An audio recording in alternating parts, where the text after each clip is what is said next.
17 বছর পর মা খালেদা জিয়া মৃত্যুশয্যায় থাকলেও যে পুত্র দেশে ফেরার সাহস জোগাড় করতে পারছিলেন না, সামাজিক মাধ্যমে পোস্ট দিয়ে যাকে বলতে হচ্ছিল আমার একার ইচ্ছায় তো দেশে ফেরা যাবে না, হঠাৎ কার ইচ্ছায় তিনি তার 1 সপ্তাহের মধ্যে দেশে ফিরতে পারলেন, সেই গোপন কাহিনী কখনো প্রকাশ করেননি জনাব তারেক রহমান। তবে তিনি প্রকাশ না করলেও সে খবর বাইরে বেরিয়ে এসেছে। বাংলাদেশের ভেতর এবং বাইরে এই খবর চাউর হয়ে গেছে। তারেক রহমানের দেশে ফেরা সম্ভব হয়েছে ভারতের জন্য, স্রেফ ভারতের জন্য। আমেরিকা ছিল না। কেননা নির্বাচনে ইউনূস সরকারের বিদায়ের পর জামাতের সরকার আসুক বাংলাদেশে, এটাই চেয়েছিল আমেরিকা। এই কথা আমার মন গড়া কথা নয়। আমেরিকার এই জামাতি গোপন ছকের খবর বেরিয়েছিল খোদ ওয়াশিংটন পোস্টে। আমেরিকার সেই প্ল্যান ভণ্ডুল করে দেয় ভারত। ভারত শুধু যে তারেক রহমানকে নিরাপত্তা দিয়ে দেশে ফিরিয়ে এনেছিল তা নয়, ফেব্রুয়ারির ইলেকশনে বিএনপিকে জিতিয়ে দিয়ে তারেক রহমানের তাজপোশির ব্যবস্থাও করেছিল ভারত। এই খবরটাও আমার কল্পনা নয়। এই অভিযোগ জামাত সমেত বাংলাদেশের বিএনপি বিরোধীদের। তারা সবাই অভিযোগ করেছিল নির্বাচনে ইঞ্জিনিয়ারিং করে জিতেছে বিএনপি। নেপথ্যে কে ছিল সেই ইঞ্জিনিয়ারিংয়ে? না, যতদূর জানি সরাসরি ভারতের দিকে আঙুল তোলেনি কেউ, তবে ইঙ্গিত স্পষ্ট ছিল। আমেরিকার গোয়েন্দা প্রধান তুলসি গ্যাবার্ড ভারতের জাতীয় নিরাপত্তা উপদেষ্টা অজিত ডোভালকে নির্বাচনের পর, মানে বাংলাদেশের নির্বাচনের পর ফোন করে বলেছিলেন, you have won this time, মানে এবার আপনারা জিতে গেলেন। এই খবরও বহুল প্রচারিত। ভারত যে এত সব করেছিল সেটা এমনি এমনি নয়। তারেক রহমানের সঙ্গে দীর্ঘদিন ধরে আলোচনা চালিয়ে যাওয়ার পর, সে আলোচনা যেমন লন্ডনে তারেক রহমানের সঙ্গে হয়েছে, তেমনি হয়েছে ঢাকায় বিএনপি দলের শীর্ষ নেতাদের সঙ্গে, যাদের মধ্যে মির্জা ফখরুল ইসলাম আলমগীর সাহেবও ছিলেন বলে আমাদের কাছে স্পষ্ট খবর আছে। এই সব আলোচনার মধ্য দিয়ে একটা ভদ্রলোকের চুক্তি হয়েছিল তারেক রহমানের বিএনপি দলের সঙ্গে ভারত সরকারের। চুক্তির মূল পয়েন্টগুলো ছিল কি? এক, বাংলাদেশের মাটিতে জামাত সহ অন্য মৌলবাদী ও সন্ত্রাসী শক্তিরা যাতে বৃদ্ধি না পায় সেটা নিশ্চিত করবে তারেক রহমানের সরকার। 2, দেশে গণতন্ত্র প্রতিষ্ঠার জন্য অন্তর্ভুক্তিমূলক রাজনীতি ফিরিয়ে আনতে হবে, যার সোজা মানে হলো আওয়ামী লীগের ওপর থেকে নিষেধাজ্ঞা প্রত্যাহার করতে হবে। এছাড়া 3, চীনের সঙ্গে বা পাকিস্তানের সঙ্গে এমন কোনো চুক্তি যেন না করা হয় যাতে ভারতের নিরাপত্তা বিঘ্নিত হতে পারে, যেমন তিস্তা প্রকল্প সহ অন্যান্য অবকাঠামো নির্মাণ, পাকিস্তান এবং তুরস্কের সহযোগিতায় বাংলাদেশে অস্ত্র নির্মাণ কারখানা তৈরি করা। এসবগুলো ভারত সহজ চোখে দেখেনি, এগুলো করেছিল ইউনূস সরকারের আমলে, এইসব চুক্তি হয়েছিল। এটা তারপরে যেমন চীনের সাথে তিস্তা প্রকল্প সহ অন্যান্য অবকাঠামো নির্মাণ, যেটা ভারতের জিও পলিটিক্যাল স্বার্থকে ক্ষুণ্ণ করে, এমন কাজ যেন না করে তারেক রহমানের সরকার। এই বিষয়গুলো নিয়ে কোনো লিখিত চুক্তি নয়, তবে একটা ভদ্রলোকের মৌখিক চুক্তি হয় তারেক রহমান সহ অন্য বিএনপি নেতাদের সঙ্গে ভারতের পক্ষে থেকে যারা বার্তা করছিলেন তাদের মধ্যে। সেই চুক্তির ফলশ্রুতিতে তারেক রহমানের দেশে ফেরা ও ক্ষমতায় আসা সম্ভব হয়। বিএনপির প্রতি ভারত যে স্বাগত শুভেচ্ছার ফুলের তোড়া এগিয়ে দিয়েছিল সেটা বোঝা যায় বেগম জিয়ার শেষকৃত্য অনুষ্ঠানে ভারতের পররাষ্ট্রমন্ত্রী এস জয়শঙ্করের ব্যক্তিগতভাবে উপস্থিত থাকার মধ্য দিয়ে এবং ভারতের প্রধানমন্ত্রীর ব্যক্তিগত শোক বার্তা পাঠানোর মধ্য দিয়ে। এরপর নির্বাচন হলো। অতি বড় বিএনপি সমর্থক পর্যন্ত স্বপ্নেও ভাবেননি যে এত বড় বিজয়, 2/3 বেশি আসন পাবে তার দল। আর সেই বিজয়ের পর সবার আগে শুভেচ্ছা বার্তা পাঠান কে? ভারতের প্রধানমন্ত্রী নরেন্দ্র মোদী। তারেক রহমানের শপথ গ্রহণ অনুষ্ঠানে উপস্থিত থাকলেন ভারতের লোকসভা স্পিকার ওম বিড়লা। কোনো মন্ত্রী নন, লোকসভার অধ্যক্ষের উপস্থিতির মধ্য দিয়ে একটা বার্তা দিয়েছিল ভারত। সে বার্তা হলো গণতন্ত্র এবং গণতন্ত্রের বিকাশ যেন এবার হয় বাংলাদেশে। এ পর্যন্ত সব ঠিকঠাক চলছিল, কিন্তু তারপর শুরু হলো ছন্দ পতনের পালা। যার মধ্যে প্রধানতমটি হলো আইন করে আওয়ামী লীগের ওপর নিষেধাজ্ঞা জারি, যেটা করেছিল মোহাম্মদ ইউনূস সরকার, আইন না করে অধ্যাদেশ জারি করেছিল। সেই অধ্যাদেশকে এবার আইন করে পাকাপাকি করে দিল বিএনপি সরকার।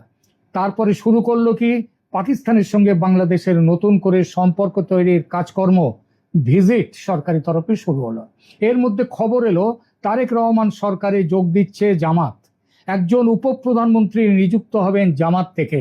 এমন খবরও এলো যে রাষ্ট্রপতি শাহাবুদ্দিন চুপ্পুর জায়গায় নাকি রাষ্ট্রপতি হতে চলেছেন মোহাম্মদ ইউনূস, এবং সে ব্যাপারে কথাবার্তা চলছে। এপ্রিলের গোড়ায় খলিলুর রহমান দিল্লি এলেন, বোধহয় 7 এপ্রিল।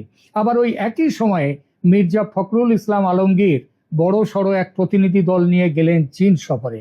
সফরের অন্যতম উদ্দেশ্য চীনের কাছ থেকে আর্থিক সহযোগিতা সেগুলো নেওয়া, এবং সবচেয়ে ভারতের পক্ষে যেটা চিন্তার কথা, তিস্তা বাঁধ প্রকল্পে চীনের সহযোগিতায় নির্মাণ করার বিষয়ে আলোচনা।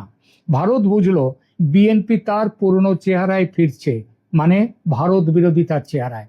সুতরাং এবার পাল্টা চাপের রাজনীতিতে ফিরে গেল ভারত। ভিসা নীতি হাসিনার আমলের মতো স্বাভাবিক করে নিয়ে যাওয়ার কথা ভাবছিল ভারত, বলেও ছিল সে কথা। ভারতের রাষ্ট্রদূত প্রণয় ভার্মা, তিনি বেশ কয়েকদিন আগেই তিনি ঢাকাতে বলেছিলেন যে ভিসা প্রথা আবার আগের মতো হয়ে যাচ্ছে। এতদিন হয়তো হয়েও যেত সেটা, কিন্তু এবার আটকে দিল ভারত বাংলাদেশের বিএনপি সরকারের মতিগতি দেখে। গঙ্গা জল বন্টন চুক্তি, যেটা এবছর শেষ হয়ে যাওয়ার কথা, সেই জল বন্টন চুক্তি নিয়ে আলোচনাও করলো না। ভারতের মধ্য দিয়ে যে ট্রান্সশিপমেন্ট সুবিধা মোহাম্মদ ইউনূসের আমলে আটকে দিয়েছিল ভারত, সেটা আবার আগের অবস্থায় নিয়ে যাওয়ার কথা বলেছিল ভারত, ভাবছিল এবং বলেও ছিল, সেই সুবিধাও আটকে রাখলো। আর এটুকু করেই যে ক্ষান্ত হলো তা নয়, খলিলুর রহমানের সঙ্গে আলাদা বৈঠক করে অজিত ডোভাল তার হাতে কিছু কাগজপত্র তুলে দিলেন। হাতে কলমে প্রমাণ দিয়ে দেখালেন যে বাংলাদেশ সেনাবাহিনীর মধ্যে পাকিস্তানি সন্ত্রাসী গোষ্ঠীর কি ভয়ঙ্কর অনুপ্রবেশ ঘটে গেছে। এই অনুপ্রবেশ ভারতের নিরাপত্তার জন্য অতীব বিপজ্জনক। ডোভাল স্পষ্ট জানিয়ে দেন যে বাংলাদেশ সরকার তার বাহিনীর মধ্যে এই সন্ত্রাসী অনুপ্রবেশের বিরুদ্ধে ইমিডিয়েটলি জরুরিভাবে ব্যবস্থা না নিলে তারেক রহমান সরকারকেও মোহাম্মদ ইউনূস সরকারের মতো একই দৃষ্টিতে দেখতে শুরু করবে ভারত। সম্পর্ক স্বাভাবিক করার কোনো প্রশ্ন নেই। আর এই যে চাপ, এই চাপের মুখে মাথা নোয়াতে বাধ্য হলো বাংলাদেশ। আপনারা শুনেছেন যে গত 20 এপ্রিল তারিখ থেকে বাংলাদেশের সরকার তাদের বেশ কিছু নৌবাহিনী, বিমান বাহিনীর বেশ কয়েকজন উচ্চপদস্থ অফিসারকে গ্রেপ্তার করেছেন। কেউ কেউ আবার ঘা ঢাকা দিয়েছেন, গ্রেপ্তার হননি। 23 এপ্রিলের একটি রিপোর্ট বলছে 20 এপ্রিল ভোরে ঢাকার অন্তত 2টি বিমান বাহিনী স্থাপনায় গোয়েন্দা তৎপরতার ভিত্তিতে অভিযান চালানো হয়। সেই রিপোর্টে বলা হয় 2 জন কর্মকর্তা ধরা পড়েছেন, আরও 10 জনকে জিজ্ঞাসাবাদের জন্য আটক করা হয়েছে, এবং 9 থেকে 10 জন সদস্য পালিয়ে গেছেন বলে সন্দেহ করা হচ্ছে। পরবর্তী আরও রিপোর্টে বলা হয়েছে অভিযান শুধু ঢাকায় সীমিত ছিল না, চট্টগ্রাম ও যশোর সহ একাধিক ঘাঁটিতেও নজরদারি ও তল্লাশি বাড়ানো হয়েছে। কারা আটক হয়েছেন? বিভিন্ন প্রতিবেদনের সংখ্যায় কিছু অমিল আছে, তবে একটি ধারাবাহিকতা দেখা যাচ্ছে।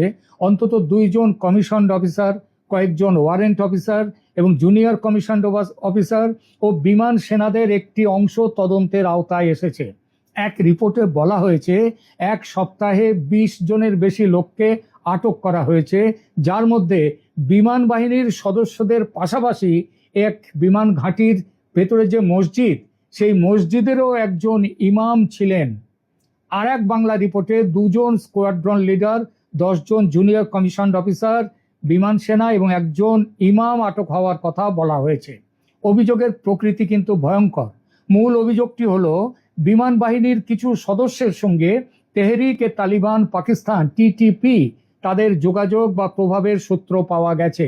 একটি বিস্তৃত প্রতিবেদনে বলা হয়েছে তদন্তের সূত্রপাত হয় এক অনুপস্থিত ওয়ারেন্ট অফিসারকে টিটিপির সংশ্লিষ্ট একটি আস্তানা থেকে গ্রেপ্তারের পর, এবং সেখান থেকে আরও বড় নেটওয়ার্কের ইঙ্গিত মেলে। একই সূত্রে আরও দাবি করা হয়েছে কয়েকজন সংশ্লিষ্ট ব্যক্তি বিদেশে চলে গেছেন, পালিয়ে গেছেন, এবং কক্সবাজারের উখিয়া অঞ্চলে একটি প্রশিক্ষণ শিবির গড়ে তোলার চেষ্টাও চলছিল। ওপর এটাকে সাধারণ প্রশাসনিক ব্যবস্থা মনে হলেও এর গভীরে রয়েছে ওই যে আন্তর্জাতিক গোয়েন্দা কূটনীতি এবং দিল্লির ওই গোপন বৈঠকের প্রভাব। খলিলুর রহমান ও অজিত ডোভালের মধ্যের বৈঠক, সেখানে কি আলোচনা হয়েছে তার কোনো রিড আউট না ভারত না বাংলাদেশ কেউ দিয়েছে, কেউ দেয়নি সেটা। কেন দিল্লির নির্দেশে ঢাকা এই শুদ্ধি অভিযানে নামলো? আগেই বলেছি, চাপের নাম বাপ। তারেক রহমান সরকার ভারতকে তুষ্ট করতে নিজের বাহিনীর ওপর এই সার্জিক্যাল স্ট্রাইক চালাতে বাধ্য হলো এবং এই পুরো প্রক্রিয়ায় সেনাপ্রধান জেনারেল ওয়াকারুজ্জামান তিনি কিন্তু সাহায্য করেছেন এবং নিজের ক্ষমতাকে সংহত করেছেন। তিনি আগেই বলেছি, ঘটনার সূত্রপাত ওই যে ইন্টেলিজেন্স ইনপুট শেয়ারিং, সেটা হচ্ছে খলিলুর রহমানের দিল্লি সফরে।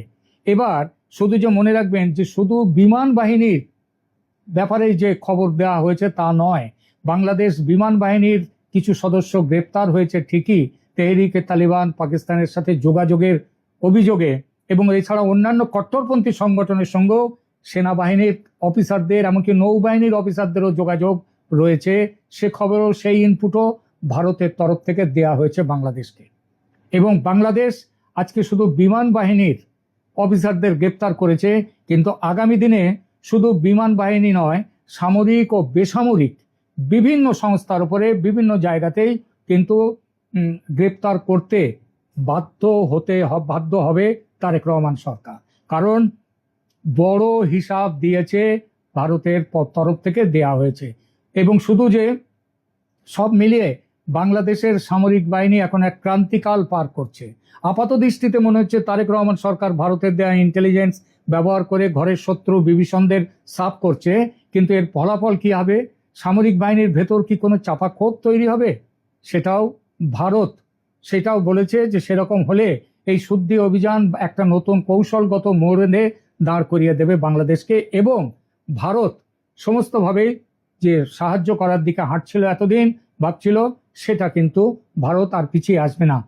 তবে কত তাড়াতাড়ি আওয়ামী লীগের ওপর থেকে নিষেধাজ্ঞা প্রত্যাহার করা হয় সেটা আইন আদালতের মাধ্যমেও প্রত্যাহার হতে পারে, অথবা এই সরকার থেকে আইন পাশ করে, নতুন করে আইন পাশ করেও সেটা করতে পারেন। কিন্তু মোদ্দা কথা হচ্ছে, বাংলাদেশে জামাতি ইসলামকে কোনো রকমভাবে তাদের জায়গা ছেড়ে দেওয়া চলবে না, এবং সেখানে গণতন্ত্রের বিকাশের জন্য অন্তর্ভুক্তিমূলক রাজনীতি সেখানে শুরু করতে দিতে হবে। অর্থাৎ আওয়ামী লীগকে এর ওপর থেকে নিষেধাজ্ঞা প্রত্যাহার করে তাদেরকে রাজনীতিতে নামার সুযোগ দিতে হবে, এবং প্রয়োজনে শেখ হাসিনার উপর যে মৃত্যুদণ্ড দেওয়া হয়েছে সেই রায়কে বাতিল করতে হবে। কারণ যে ক্রাইম ট্রাইব্যুনাল যার মারফতে এই রায় দেওয়া হয়েছে সেটাই হচ্ছে অবৈধ।